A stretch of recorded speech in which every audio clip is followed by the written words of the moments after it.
Hello student, ये जो question देख रहे हैं ये भी क्वेश्चन एग्जाम बोर्ड के लिए काफी मोस्ट इम्पोर्टेंट क्वेश्चन है। तो विद्यार्थी प्रश्न संख्या 10 को आज सॉल्व करेंगे। ठीक है, जो एक्सरसाइज 10.2 का है।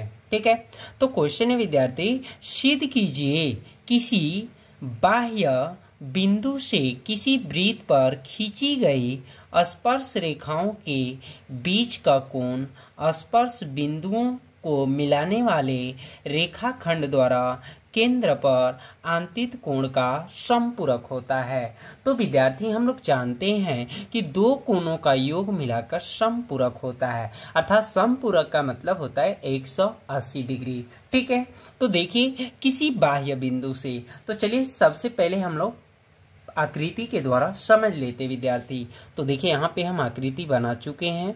तो किसी बाह्य बिंदु द्वारा, देखिए ये बाह्य बिंदु, बाह्य मतलब बाहर, तो किसी बाह्य बिंदु से किसी वृत्त पर खींची गई स्पर्श रेखाओं, बाह्य बिंदु से खींची गई स्पर्श रेखाओं, ठीक है, रेखा नहीं है, रेखाओं है, दो है। ठीक है, तो किसी बाह्य बिंदु से खींची गई स्पर्श रेखाओं के बीच का कोण, के बीच का कोण, ये बीच का कोण हो गया। ठीक है, नेक्स्ट देखिए स्पर्श बिंदुओं को, तो ये स्पर्श बिंदु है विद्यार्थी और ये स्पर्श रेखा है। क्लियर हो गया, ये स्पर्श रेखा इन्हें बोलेंगे और ये स्पर्श बिंदु इन्हें बोलेंगे। ठीक है, तो स्पर्श बिंदुओं को मिलाने वाला, स्पर्श बिंदुओं को मिलाने वाला रेखाखंड द्वारा केंद्र पर, रेखाखंड केंद्र पर आंतरिक कोण का समपूरक होता है। यानी ये केंद्र द्वारा जो बना है कोण, ये, तो ये कोण और ये कोण, तभी हमने बोला विद्यार्थी कि दो कोणों का योग ही समपूरक होता है। तो यहाँ दो कोण का पूछा जा रहा है कि समपूरक होता है। तो यहाँ पर विद्यार्थी इस आकृति में अगर हम लोग देखें तो एक कोण, दो कोण, तीन कोण और चार कोण है। तो हम लोग जानते हैं विद्यार्थी ये कोण का वैल्यू कितना होता है, क्या पता है? तो देखिए विद्यार्थी, वृत्त के किसी बिंदु पर स्पर्श रेखा स्पर्श बिंदु से जाने वाली त्रिज्या पर लंब होती है। याद रखना, किसी भी केंद्र से स्पर्श बिंदु रेखा जाएगी तो उस त्रिज्या का लंब होता है। लंब मतलब 90 डिग्री, तो ये भी लंब 90 डिग्री होगा। क्लियर हो गया विद्यार्थी? तो चलिए हम लोग इसे हल करते हैं। तो यहाँ पर विद्यार्थी लिखेंगे हल। ठीक है, तो हल में देखिए इस क्वेश्चन में आकृति नहीं दिया है, तो जिस क्वेश्चन में विद्यार्थी आकृति नहीं दिया रहेगा तो उसे मान लेना है। ठीक है, तो लिखेंगे माना कि केंद्र ओ वाले वृत्त के बाह्य, बाह्य मतलब बाहर, बाह्य बिंदु P से PA तथा PB दो स्पर्श रेखाएं खींची गई हैं। ठीक है, अब देखिए आकृति द्वारा समझ लेते विद्यार्थी। तो देखिए यहाँ पे आकृति जो है, बाह्य बिंदु P और P से दो स्पर्श रेखाएं खींची गई है जिसका नाम PA और PB है। ठीक है, तो यहाँ पे हम लोग लिख लिए। अब यहाँ पर लिखेंगे विद्यार्थी, हमें सिद्ध जो करना है, सिद्ध करना है, क्या सिद्ध करना है? तो स्पर्श रेखाओं के बीच का कोण, तो स्पर्श रेखाओं के बीच का कोण का क्या नाम है? APB। ठीक है, तो कोण की वैल्यू 3 लेवल से भी दर्शाया जाता है या केवल एक से भी दर्शाया जाता है। तो यहाँ पर लिखेंगे हम लोग कोण APB अब प्लस दो स्पर्श रेखाओं के बीच हो गया और केंद्र के आंतरिक कोण, तो कोण AOB, कोण AOB, या आप लिख सकते हैं BOA, ऐसे भी लिख सकते हैं।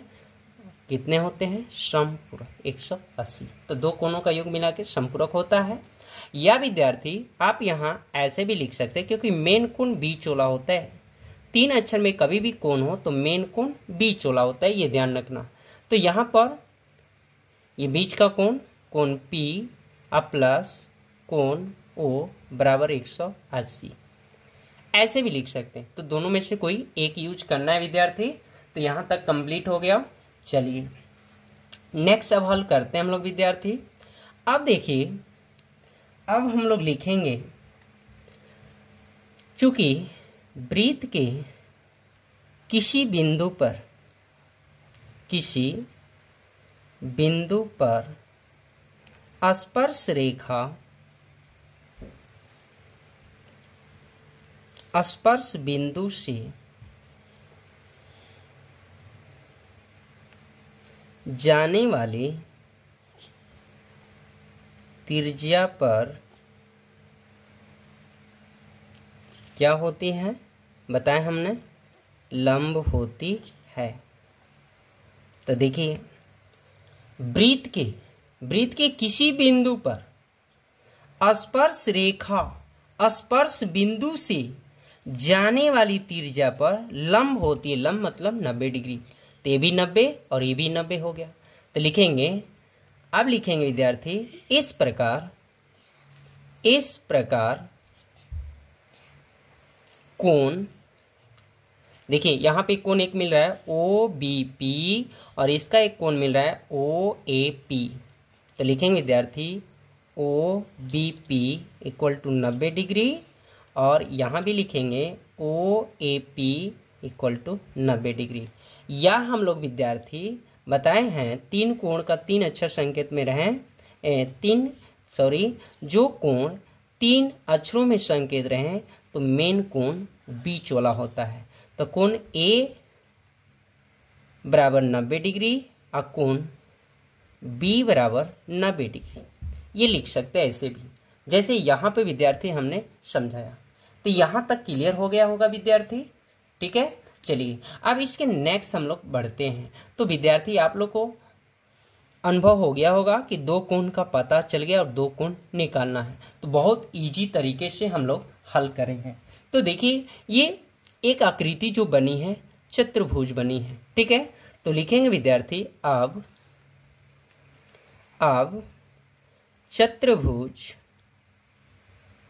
चतुर्भुज का नाम देखिए क्या क्या है, OBPA में, ठीक है, या ऐसे भी लिख सकते हैं। तो यहां तक क्लियर हो गया। तो देखिए, चतुर्भुज के चारों कोणों का योग कितना होता है, 360 डिग्री।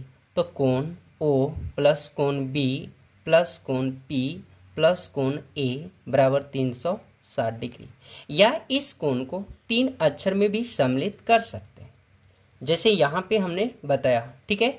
कैसे वो को लिखना होगा, AOB या में करके हम लिख देते हैं विद्यार्थी, कोण AOB प्लस, देखिए B को लिखना है तो कोण OBP प्लस P को लिखना है तो APB और प्लस A की वैल्यू लिखना है तो कोण OAP बराबर 360 डिग्री। तो विद्यार्थी कोई एक चरण आपको यूज करना है, ये या तो ये, ठीक है। यहाँ तक क्लियर हो गया। तो देखिए, O का वैल्यू नहीं है तो कोण O प्लस कोण B का वैल्यू देखिए 90 डिग्री प्लस कोण P का वैल्यू नहीं है और प्लस कोण A की वैल्यू 90 डिग्री बराबर 360। ये क्लियर हो गया। देखिए 90 एंगल को जोड़ लीजिए 180 डिग्री। अब यहाँ देखिए, कोण O प्लस कोण P, यहाँ पर 180 डिग्री हो गया। तो देखिए कितने कोणों का योग 180 हुआ, दो कोणों का। तो दो कोणों का योग समपूरक हो गया, समपूरक मतलब 180। तो देखिए कोण O और कोण P जो है, कोण O और कोण P दो स्पर्श रेखाओं के बीच का कोण और केंद्र के आंतरिक कोण, ठीक है। ये ज्ञात हो गया विद्यार्थी।